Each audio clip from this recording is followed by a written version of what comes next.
All right, you guys, we are shifting gears just a little bit with our curriculum here at 8-Minute Classes, and we are going to be talking about all things summertime. To kick things off, we have Shawni Pothier. She's going to be talking all about family reunions, tips for creating really awesome family reunions and making great memories with your family. If you follow her on 71 Toes, which I have been following her for over 10 years on her blog, then you know that her family does these incredible family reunions. She is going to be sharing some of her best practices and tips for those today. Hi, my name is Shawni Pothier, and I get to talk to you today about something that is super near and dear to my heart, family reunions. Families are really near and dear to my heart. I feel like it's so important to feel like we're part of something that's bigger than ourselves, and that's what families give us. And I think family reunions are such a beautiful way to celebrate being part of a family. The important thing is that we are just together. And sometimes that takes a lot of work. Sometimes we're living across the country from each other, and sometimes it's something that's a little bit easier. But I want to tell you, just because what I know is what my family's done. So I want to tell you my experience. Just a little bit about my family. There are 9 kids in our family. And so we have quite a few people now. And because everyone's started to get married and have kids. And so through the years, we've been able to change a few things and tweak a few things. And it just gets more and more fun every year. My parents at the beginning always took care of the family reunion details. We were all young and they kind of took care of it themselves. But as we started growing and becoming more and more numbers, we started to take the role as the kids. So my brother took the first year and he came up with a theme and he came up with activities and kind of made it more structured than it had ever been before. And then each year we decided that the next kid down in age would take the next year and the next year. So we know years in advance who's going to be in charge each year. So I want to kind of just talk about just a few different aspects of the things that we do. The first thing, obviously, and most importantly with a reunion is to have a plan. Obviously, or else the reunion is not going to happen, right? So we always start out, even right after the reunion has just ended for the year, we start out and have a date for the next reunion that we're going to have. So for us, we do reunions every summer. That's what works for us. It could be in your family, it could be 2 years, it could be 3 years. People may need to save money to be able to get together. Whatever works for your family, but just have it on the calendar. And so it will really happen. The next thing that we do on top of the planning is that we have a theme every year.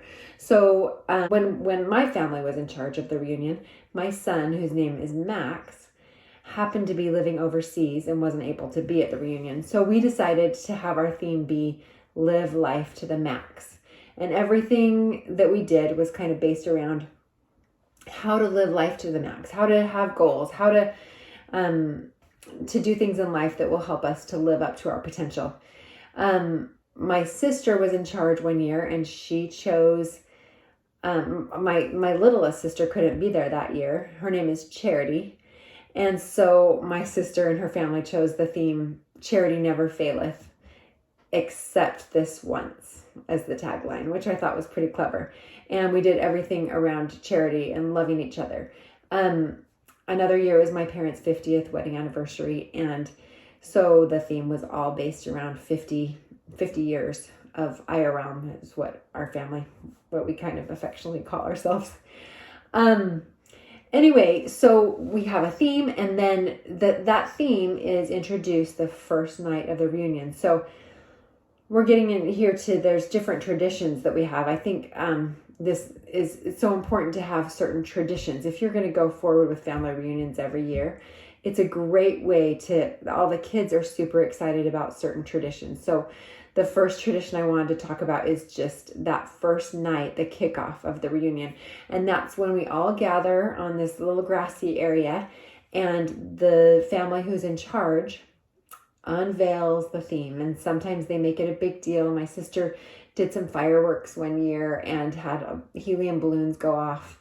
Her theme was Turn the Hearts, and it was all based around ancestors and all the different grandparents and what they've done. And also on that first night, we have whoever's in charge make sure that a calendar gets made. And it's just really a cardboard piece of paper, and the calendar is written up. And so that everyone can know what's coming up, when they need to get their families where, for which games or which activities. And so we can all kind of know what to expect. We also write jobs on that calendar, which helps a lot because each year we try to tweak who's in charge of cleanup and different jobs. And so all of that is on the master plan of the calendar every year. We usually have a talent show, and we usually have Olympics, something that's physical that we're racing against each other, and the kids love that too. And in order to make it work, the one person who's in charge usually gives assignments to each family. So one family may be in charge of organizing the meals, and one family might be in charge of the talent show. One family might be in charge of another activity. One year we did paintings, and so whoever was in charge assigned another family to be in charge of the paintings. So it helps to alleviate the stress of one family being completely in charge. And then one of the biggest deals, obviously, for a family reunion is food. We usually just do breakfast on our own, and we really love to cook in my family, and so there's some pretty gourmet things that are made and pretty healthy, really yummy food. But I know that there's a lot of wisdom in just buying food, or some families may even get it catered if you've got the funds. Frozen lasagna from Costco always works great too. So however you want food to work is wonderful. In our family, we love to cook together. And so certain families have things that they always cook. My brother loves to make Japanese curry, so he makes it every year. My sister always starts the reunion with Cafe Rio pork salads. So it just depends on what evolves and what each family wants to be in charge of, and that works great. And one of our favorite traditions is the first night after we have the opening ceremonies and we've had dinner and the theme's been introduced. We all go down to the beach where we sit around a campfire, and the person in charge plays little snippets of songs that everyone in the whole family turns in songs before the reunion.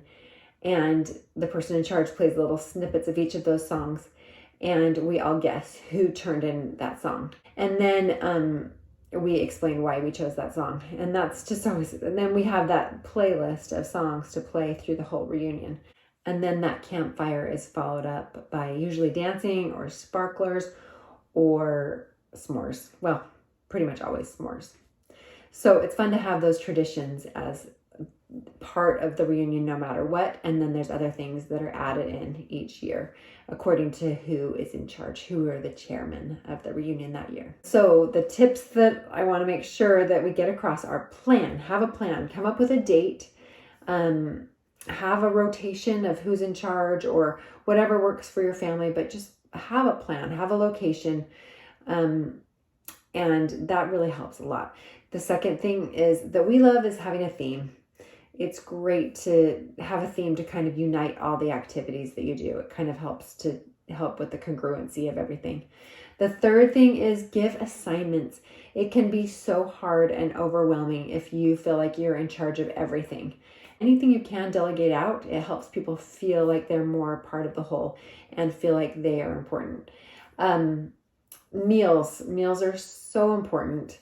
Make sure that those get assigned out, and whoever's going to buy all the ingredients, whether it's store-bought food or whether it's something that you want to make, just have a plan for that.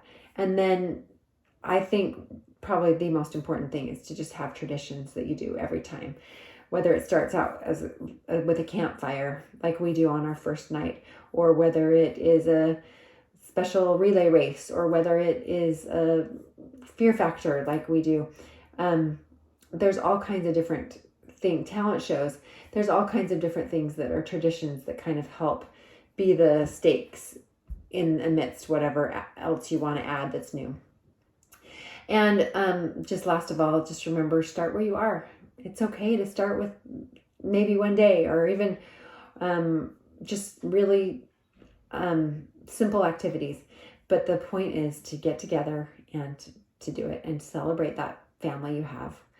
You are creating ripple effects that are going to ripple out to the rest of your family, to your kids and their kids as you go forward.